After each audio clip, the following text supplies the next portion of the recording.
অংশীদারিত্ব করা প্রয়োজন। তাই আমরা যদি দেখি বিভিন্নভাবে আমাদের খেলোয়াড়দেরকে, আমাদের খেলার গুণগত মান, প্লেয়ারদের গুণগত মান নির্ধারণ করার জন্য বিভিন্ন সময়ে আমাদের দেশের প্রধানমন্ত্রী আমাদের এই খেলাকে আরো প্লেয়ারদেরকে উৎসাহিত করার জন্য বিভিন্ন পরিকল্পনার মাধ্যমে আমাদেরকে সহযোগিতা করছেন। খেলো ইন্ডিয়া থেকে শুরু করে বিভিন্নভাবে আমাদের উৎসাহিত করা, সেইভাবে আমাদের দেশের প্রধানমন্ত্রী আমাদেরকে সুযোগ করে দিচ্ছেন। আমার পূর্ববর্তী আমাদের মাননীয় মন্ত্রী এখানে উনি বলছিলেন যে আমাদের সরকার গঠিত হওয়ার পর কিভাবে শুধু নয়, রাজ্যের সমস্ত জেলাগুলিতে বিভিন্নভাবে মাঠ তৈরি করা থেকে শুরু করে প্লেয়ারের গুণগত মান উন্নয়ন করা হলে সরকার কিভাবে কাজ করছে তার বৃত্তান্ত করেছে। আমি ধন্যবাদ জানাই আমাদের মাননীয় মুখ্যমন্ত্রী যে দৃঢ়তার সঙ্গে, সত্যনিষ্ঠার সঙ্গে এইভাবে আমাদের এই খেলোয়াড়দের মান উন্নয়ন করা থেকে শুরু করে পরিকাঠামো উন্নয়নের জন্য ওনারা নির্লভ প্রয়াস করছেন, তা খুব আনন্দিত হয়েছে। যিনি সঞ্চালক মহোদয় উনি বললেন যে আমিও একজন যে খেলোয়াড় হিসাবে নিজেকে আমি আমি নিজেও প্লেয়ার ছিলাম।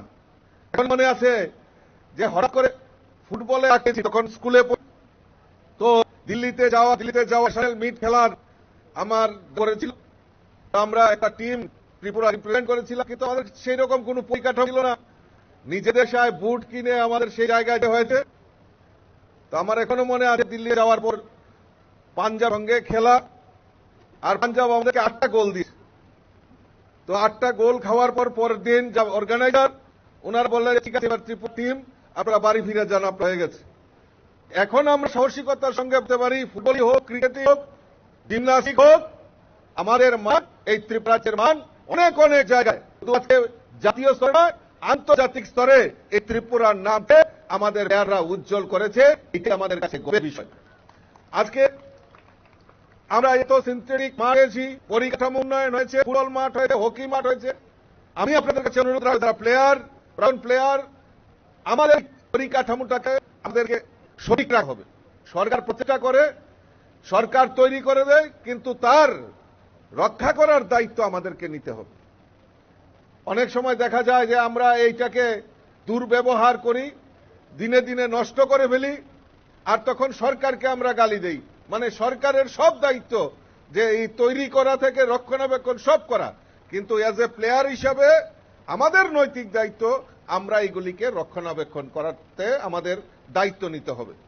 তা আমি আমার আলোচনা দীর্ঘায়িত না করে আমি সকলকে এই জাতীয় ক্রীড়া দিবস উপলক্ষে সকলকে আমি আন্তরিকভাবে অভিনন্দন এবং শুভেচ্ছা জানিয়ে আমার কথা বলা শেষ করছি। নমস্কার, জয় হিন্দ। ধন্যবাদ মাননীয় সাংসদ শ্রী রাজীব ভট্টাচার্য মহোদয়কে, এবং প্রাক্তন খেলোয়াড় হিসেবে তিনি তার অভিজ্ঞতা শেয়ার করলেন আমাদের সবার সঙ্গে। আমি শ্রী ভট্টাচার্যকে আবারও ধন্যবাদ জানাই।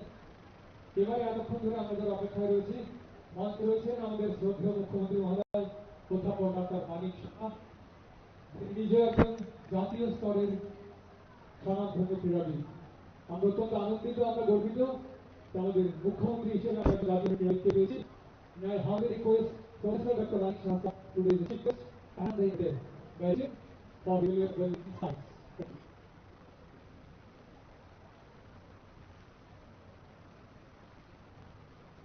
শুভ অপরাহ্ন।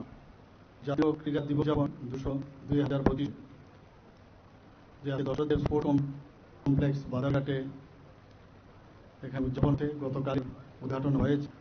এখানে অনেক খেলার ইভেন্ট রাখা হয়েছে। তো সেই উপলক্ষে আজকে আমাদের নিয়ে উপস্থিত আছেন আমাদের মাননীয় ত্রিপুরা সরকারের শ্রী রিঙ্কুরাই মহোদয়, ইউথ অ্যান্ড ডিপার্টমেন্টের এবং অন্যান্য দপ্তরের ওনার বক্তব্য আমরা শুনলাম। পাশাপাশি একটু আগে আমাদের সামনে যিনি বক্তব্য রাখেন আমাদের রাজ্যসভার মাননীয় সংসদ শ্রী রাজীব ভট্টাচার্য মহোদয়, উনিও ওনার বিস্তারিত আলোচনা আমাদের সামনে। এই এলাকার সম্মানিত বিধায়িকা শ্রীমতী মীনা রানী সরকার মহোদয় উপস্থিত আছেন। এখানে উপস্থিত আছেন আমাদের ইনচার্জ সভাধিপতি ওয়েস্ট ডিস্ট্রিক্টের শ্রী বিশ্বজিৎ শীল মহোদয়, সেক্রেটারি ত্রিপুরা স্পোর্টস কাউন্সিলের শ্রী সুকান্ত ঘোষ মহোদয়, তাছাড়া secretary youth and sports department doctor Kumar Chakraborty এবং ডাইরেক্টর লাল মহোদয় এবং পদ্মশ্রী অলিম্পিয়াড ডক্টর দীপা কর্মকার, এবং এখানে অনেক স্পোর্টস পার্সনই দেখতে পাচ্ছি, এবং যারা স্টুডেন্টস এখানে এবং যারা এনআইএস কোর্স থেকে করে যারা টিচার আছেন এবং অন্যান্য সমস্ত যারা এখানে উপস্থিত আছেন এবং মিডিয়া বন্ধুরা, সবাইকে আমি এইরকম এখানে উপস্থিত জন্য আমি অভিনন্দন ও শুভেচ্ছা জানাই। এখানে তারিখ আলোচনা হয়েছে যে 29 আগস্ট আমরা যাকে জাদুঘর মেজর ধ্যানচাঁদের জন্মদিনটি আমরা পালন করি, তার জন্ম দিয়ে 29 আগস্ট, এবং সেটাকে আজকে কয়েক বছর আমরা এই দিনটি পালন করে আসি। আমরা সবাই জানি এই ধ্যানের যে প্লেয়ার, উনি আন্তর্জাতিক স্তরে উনার সময় যেভাবে আমাদের অলিম্পিক থেকে শুরু করে বিভিন্ন জায়গায় ভারতের যে নাম উনি জয় করেছেন, তাকে যথাযথ মর্যাদা দেওয়ার জন্য ভারত সরকার যে সিদ্ধান্ত নিয়েছেন যে জাতীয় ক্রীড়া দিবস উদযাপন উনার দিনে করা হবে। আমি আজকে এখানে গতকাল এবং এখানে উনার যে জন্য মর্যাদা দেওয়া এবং ওনাকে স্মরণ করার জন্য যে আমাদের স্পোর্টস ডিপার্টমেন্ট থেকে আজকে এখানে না, তারও মানমন্ত্রী বাহাদুর থেকে করে টিঙ্কু থেকে শুরু করে সমস্ত যারা ওনাদের এই ডিপার্টমেন্টের সবাইকে আমি ধন্যবাদ দিতে চাই। আমরা এখানে যারা আজকে প্লেয়ার তো আছেন, ছেলে মেয়েরাও আছেন স্কুলে। খেলা আমরা সবাই জানি যে খেলা অনেক জিনিস, যে এটা মিউজিকের মতো, যেমন ঘরের মিউজিক অনেকে আমরা না জানে, ভিতরে কিন্তু একটা মিউজিক, হয়তো গান ঠিকভাবে সে কিন্তু ভিতরে কিন্তু তার মিউজিক, ঠিক সেই খেলাধুলা কিন্তু প্রতি মানুষের প্রতি ছেলে জন্মের থেকে দিকে ছোটা দিকে মানে খেলাধুলা কেমন একটা তাকে যাদের যদি আমরা শুনি, সে কিন্তু জন্মের এমন না যে ফ্যামিলিতেও বই খেলা খেলেছিল, নিজেকে সেইভাবে তৎকালীন সময়ে নেশা হিসাবে জয়েন করেছিলেন, এবং তারপরে মেজর ওকে ডে ওনাকে বলেন যে তুমি হকি শুরু করো, উনিও হকি প্লেয়ার ছিলেন। সেই জায়গায় চেষ্টার মেয়ে একটা মানুষ জায়গায় যেতে পারে, এবং সেটাই কিন্তু আজকের তারিখে ওকে স্মরণ করলে বুঝতে পারে। এখানে আমার পূর্ববর্তী বক্তা বলেছেন ট্যালেন্টের কিন্তু অভাব নেই, আমাদের এত ভালো ভালো বিভিন্ন ইভেন্টস গুলো আছে, বিভিন্ন ডিসিপ্লিন যে আমাদের খেলাধুলা গেমস এন্ড স্পোর্টসের আছে, সব জায়গায় কিন্তু আজকে যেটা বলা হচ্ছে ন্যাশনাল লেভেলে এবং আন্তর্জাতিক লেভেলেও আমাদের ছেলেমেয়েরা ভালো করছে। মানমন্ত্রী টিঙ্কুরা মহোদয় ছিলেন যে আমাদের এই ত্রিপুরা একজন জনজাতি মেয়ে, সেই ইন্ডিয়ান যে ফুটবল টিম হয়েছে ওকে প্রথম স্থানে রাখা হয়েছে, আমাকে উনি দেখাচ্ছিলেন। তো সব জায়গায় আমাদের এখানে আমরা জানি, আগেও স্কুল বলে আমরা দেখেছি যা মানে ছেলে আছে মেয়েরা তারা কিন্তু জাতীয় চ্যাম্পিয়ন হয়েছে। আর এখানে জিমন্যাস্টিকই হোক, অ্যাথলেটিক্সই হোক, সুইমিং এ হোক, সবদিকে কিন্তু ভালো রেজাল্ট আমরা দেখতে পাচ্ছি, ত্রিপুরার ছেলে মেয়েরা ভালো রেজাল্ট করছে। কিন্তু আমরা চাই যে আরো ভালো করে যেন ওটা খেলে। আমরা তো ইনফ্রাস্ট্রাকচার দিচ্ছি, ইনফ্রাস্ট্রাকচার দেওয়ার সাথে সাথে সেটাকে তার যে অ্যাডভান্টেজ সেটাও কিন্তু নেওয়া দরকার। আমরা এখন ভুলে যাই যে আমার ভিতরে সব কোয়ালিটি আমার ভিতরে কিন্তু আছে, সেগুলোকে যে বিকাশ করা সেটাই করে। আমরা কিন্তু সেই দশ নিয়ে যদি আমরা চালনা করি তাহলে রেজাল্ট। একটা সময় ছিল আমাদের যে ইভেন্ট আছে যে সিজনাল গেম, তো সিজনাল গেম এখন কিন্তু 360 ডেজের খেলা যে কোনো, এবং অফ সিজন থাকে, অফ সিজনের সময়ে কিন্তু তারপরেও খেলাকে মাথায় তার যে প্র্যাকটিস করা, যে যত বেশি প্র্যাকটিস করবে, যে যত বেশি এই বিষয়ে ব্যবহার করবে, তত বেশি তার থেকে আমরা কিন্তু সেই রেজাল্ট আমরা পাবো। এবং আমরা বড় বড় লিজেন্ড ইন্টারন্যাশনালি যারা আছেন তাদের যদি আমরা দেখি, নিজেদেরকে তৈরি করতে গিয়ে ব্যস্ত থাকবে, কিন্তু নিজের মধ্যেও কিন্তু যে আমার যে কিছু একটা আই এম দ্য বেস্ট, আমার কিছু একটা করতে হবে, আমাদের সেই সম্ভাবনা আমার মাঝে, এবং আমিও পারি, ও যদি পারে আমি কেন পারবো না, এই বিষয়টা যখন ধরে না আসবে, নিজের উপর বিশ্বাস রাখতে হবে, নিজের উপর ট্রাস্ট করতে হবে, তাহলে ভবিষ্যতে ভালো এক স্পোর্টসম্যান হয়। আর স্পোর্টসম্যান আমরা জানতাম যে যেইভাবে কিন্তু তাদেরকে স্পোর্টসম্যানদেরকে সম্মান দেওয়া হয়। আমাদের সরকার 2018 যখন আমাদের সরকার যে বিজেপি নেতৃত্বের সরকার আসার পর যেটা বললেন যে অনেক স্পোর্টসম্যানদের জন্য অনেক প্রকল্প আমরা করেছি, মুখ্যমন্ত্রী ক্রীড়া উন্নয়ন প্রকল্প আমরা করেছি, মুখ্যমন্ত্রী ক্রীড়া প্রতিভা অন্বেষণ সেটা মুখ্যমন্ত্রী ক্রীড়া প্রচলিত প্রকল্প সেগুলো আমরা করেছি। এখানে বলা হয়েছে যারা ফার্স্ট হবে তাকে লাখ টাকা দেওয়া হবে, যারা সেকেন্ড হবে 50,000 টাকা দেবে, যারা থার্ড হবে 25,000, সেটা হচ্ছে ব্যক্তিগত বিভাগে। আর যদি টিম ভাবে যদি দলভাবে হয় সেটা 50,000, 25,000 এবং 12.5 টাকা 12,500 টাকার মতো সেভাবে আর্থিক অনুদান দেওয়ার ব্যবস্থা আছে। আমরা সেইভাবে আমরা উঠি। এখানে আজকে প্রায় 39 যারা স্যার এখানে পাবেন, তাদের সংখ্যা এখানে আছে। এবং আমাদের এখানে থাকে না খালি পড়াশোনা করতে হবে, কিন্তু পড়াশোনা করার পর খেলাধুলার সাথে যদি আমরা আরো বেশি যুক্ত হতে পারি, আমি বলবো সবাইকে যে অবশ্যই আমাদের খেলাধুলার মধ্যে নিজের প্রতিভাকে, যেটা পড়াশোনার মাধ্যমে নিজের প্রতিভাকে যতটুকু মানে প্রকাশিত করা যায়, তার থেকে খেলাধুলার মাধ্যমে কিন্তু অনেক বেশি সেখানে নিজেকে প্রতিষ্ঠিত করা যায়। এখন সেই যুগ এসছে এখানে, এবং আমি আশাই সেইভাবে যারা কোচিং যারা দিচ্ছেন, কোচ যারা, তারাও নিজেদেরকে আরো আপডেট, যে নতুন নতুন যে কোচিং এর যে পদ্ধতিগুলো আছে সেগুলো নিজেরা সেটাকে জেনে, যারা স্টুডেন্ট আছে, যারা প্লেয়াররা, তাদেরকেও সেভাবে নেওয়া। এবং আমরা সবাই জানি যে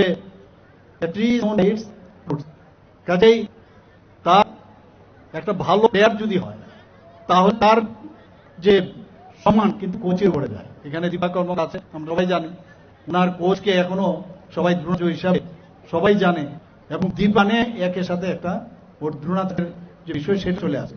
তো যারা কোচ আছে আমি তাদেরকে বলবো যে মনে প্রাণে শারীরিক ভাবে চিন্তা করতে হবে যে আমার যে স্টুডেন্ট আছে তাদেরকে আমি নিজেদের সাথে থাকবো, এবং যেরকম জন্য হয় 1 ঘন্টার প্র্যাকটিস বা আধা ঘন্টার প্র্যাকটিস হয়ে গেল, হয় না হবে। তো প্লেয়ার যদি হতে হয় 165 ডেজ এবং 24, আমি এবারে না ঘুমিয়ে এবং সবকিছু, কিন্তু তারপরেও স্বপ্ন দেখার যে বিষয় যে আমাকে বেস্ট হবে, এবং সেটি করতে হবে, তাহলে ওই 24x7 কিন্তু করতে হবে।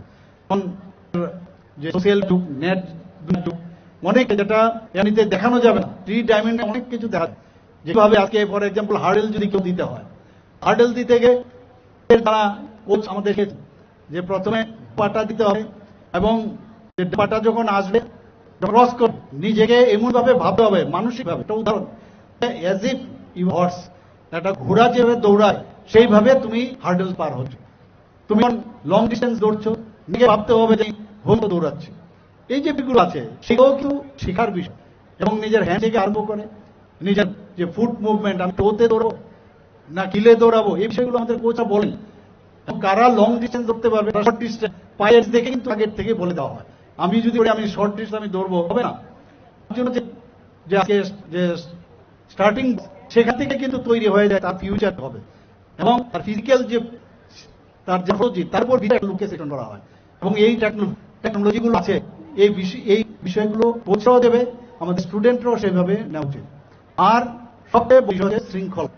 আজকাল আমরা দেখছি একটা মানে ডেভিয়েট করার, একটা বিপরীত দিকে যাওয়ার একটা প্রবণতা থাকে, কারণ চারিদিকে কিন্তু একটা প্রলোভনের একটা পরিবেশ আছে।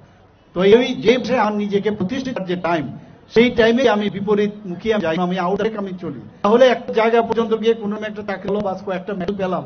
এখানে মাননীয় মন্ত্রী বললেন যে গ্রাজুয়েশন, এখন আমরা বলি যে পড়াশোনা খেলাধুলা বেশি করে পরবর্তী সময়ে যে গ্রাজুয়েশন অনেক দেরি হয়। আমরা বললাম অন্তত 12 ক্লাস বা 10, কিন্তু তার মেইন ফিল্ডে সে কি করলো না করলো।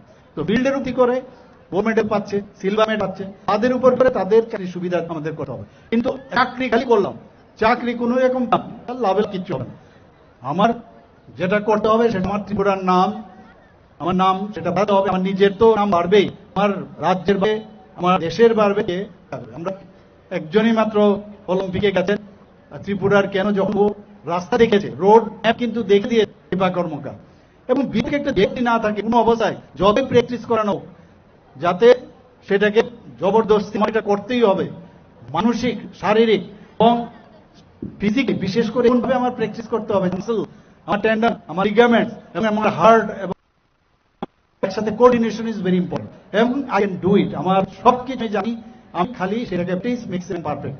অনেক শ্যাডো আছে, যেটা আমি বললাম যে অনেক সময় আছেন আমরা যখন অফ সিজন থাকে মাঠে আমি দৌড়াবো, এটা বলে আমরা যেমন সার্জারি করতে গেলে অনেক সময় মক সার্জারি করতে হয়। অনেক সময় যারা ডিজাস্টার ম্যানেজমেন্ট আছে মক ড্রিল করে, যে যুদ্ধ পরিস্থিতিতে মক ড্রিল করে, অঞ্চল পরিস্থিতি আসে তখন যেন আমরা সেই করতে পারি। তো এই ছেলেরা যারা আছেন তাদেরকে আমি বলবো যে বি সিরিয়াস, এবং মাঝে মাঝে যখন মানে তারপরে নিজেকে মাথা ঠান্ডা করে চিন্তা করতে হবে আমার আগামী দিনে কিভাবে এখানে আমার সমস্যা হচ্ছে। এবং এমন অনেক প্লেয়ার আছে দেখা গেছে প্রথম অবস্থায় তার রেজাল্ট আসে, দ্বিতীয়বারও তার এরকম আসেনি, কিন্তু থার্ড টাইমে দেখা গেল যে সেখানে তার রেজাল্ট এসছে। অর্থাৎ সেখানে ডিপ্রেশনের, এটা যদি আমি ক্লিয়ার করি ও আমার থেকে ভালো, তাহলে কিন্তু আমার সামনের দিকে এগোনো যাবে না। সেই আমি যদি তার থেকে সামনের দিকে আমার যেতে হয় মানসিকভাবে শারীরিকভাবে, সেটা স্পিরিচুয়ালি থেকে আমার দিকে আমাদের সেভাবে ভাবনা যদি করি। আর যারা কোচ আছে, আমি বারবার গত একটা জায়গায় আমি বলেছি, ইউ কোচ হ্যাভ কোচেস, একটা কোচের হাত দাও আরেকটা হাতে এই ফিল্ডের জন্য, তাহলে চিন্তার কাছে। তাহলে তোমার যে কারণে যে জায়গায় তুমি এসছো, সেটা হকিতে হোক, অ্যাথলেটিক্সে হোক, ব্যাডমিন্টনে হোক, ফুটবলে হোক, মানে সব জায়গার মধ্যে তোমার কোচের হাত ধরে তোমার গুরুর যে তোমাকে যে শিক্ষা দিয়েছে মাথায় রেখে তাহলে কি এক্সাক্ট রেজাল্ট পাবো। আমি জানি এই বয়সে অনেকে এই বিষয়গুলো আসে না, সেইভাবে ম্যাচুরিটি কিন্তু ডেভেলপ করে না। কিন্তু আমি কোচদের অন্ততপক্ষে তারা যখনই প্র্যাকটিস করান, অন্ততপক্ষে মনোবৈজ্ঞানিক বিষয়ে আপনারা আনবেন, একটু কথা বলবেন ছেলে মেয়েদের সাথে যে আমাদের কি করা উচিত। মেডিটেশন যদি না হয় যে আমার কি কাজ আমি এসেছি, তাহলে কোনোদিন রেজাল্ট ওরিয়েন্টেড হবে না। আমার মনে আছে তৎকালীন সময়ে আমাদের একজন টিচার ছিলেন, একজন টিচার যদি একটা কথা বলেন সেটা কিন্তু আমাদের যে মস্তিষ্কে সারা জীবন থেকে যায়, এখনো নিজের একটা কথায় ইন্সপিরেশন হয়। আমার মনে আছে একবার আমি ফুটবল খেলছিলাম উমাকান্ত মাঠে, আমি উদাহরণ বলছি, খেলছিলাম, হঠাৎ করে কর্নার থেকে স্কুল টিমে একটা গোল হলো। তারপর খেলাধুলার সেই আমাদের ক্লাস টিচার ছিলেন, উনি আমাকে ডেকে বললেন, কে তো ভালো খেলো, যদি ভালো এলো তাহলে তো তোমার সব কিছু এই ধরে লেখা উচিত। তো পড়াশোনা তো আপনারা জানেন যে কি অবস্থা, তো পড়াশোনার মধ্যে গেলে তখন স্যারের কথাটা তখন মনে হতো, স্যার তো বলেছে yes I can also do, পড়ার মধ্যে মন লাগতো। এই যে এক একজন টিচার, একজন আইডিয়াল টিচার, একজন লেখাপড়া পারে যে কোনো স্টুডেন্টকে, সবকিছু কিন্তু একটার সাথে একটা লিঙ্ক, এবং I am the best, I can do anything. আর আমাদের মধ্যে একটা অসুবিধা, আমরা বাইরে যাই, আমরা অন্যান্য বড় বড় যে প্রদেশের প্লেয়ার আছেন তাদের কম্পেয়ার করি, কমিউনিকেশনের সমস্যা। কিন্তু আমাদের ছেলে মেয়েরা কমিউনিকেশনে কোনো অংশ কম নয়, আমাদের সময় সেই বিষয়টা না, এবং ওদের যে হয়েছে আমাদের মধ্যে একটা হীনতায় আমরা যে এরকম এত স্মার্ট, তারা কত সুন্দরভাবে কমিউনিকেশন করে। খেলাধুলার সাথে রেজাল্টের সাথে মানে সেখানে এই কমিউনিকেশনের কোনো বিষয় না। যে ডিফেন্ডাম তার মধ্যেও আমরা দেখি বেটার কোয়ালিটি আমাদের আছে, দেখেছি অনেক জায়গায়। আজকাল যে লাইভ যে অনুষ্ঠান হয় টিভি, আমরা দেখেছি। কাজে নিজে আমি মনে করি যে আজকে যেখানে এখানে তো আপনারা তো করবেন, কিন্তু 365 days and 24/7 আমার প্র্যাকটিস আর প্র্যাকটিসের প্রপার প্র্যাকটিস হবে। আর না পারলে কিন্তু লুকিয়ে আছে আগামী দিনে পারা। ইম্পসিবলের মধ্যেই ফসল শব্দ আছে। তো এটা মাথায় দিয়ে সবাই আমি বলবো, আজকের এই যে ধ্যানচাঁদের যে জন্মদিন, এখানে লেখা আছে হর গলি হর ময়দান খেলে সারা হিন্দুস্তান। তো আমরা ত্রিপুরার মানুষ, আমরা সবাই আমরা খেলবো আগামী খেলো ত্রিপুরা, খেলো ইন্ডিয়া। এই যে মাননীয় প্রধানমন্ত্রী যে বিষয়টা বলে খেলো ইন্ডিয়া, আমরা খেলো ত্রিপুরা, এই কথাটা মাথায় রেখে আগামী সবাই বেশ বিষয় নিয়ে আর কথা শেষ করছি। জয় হিন্দ।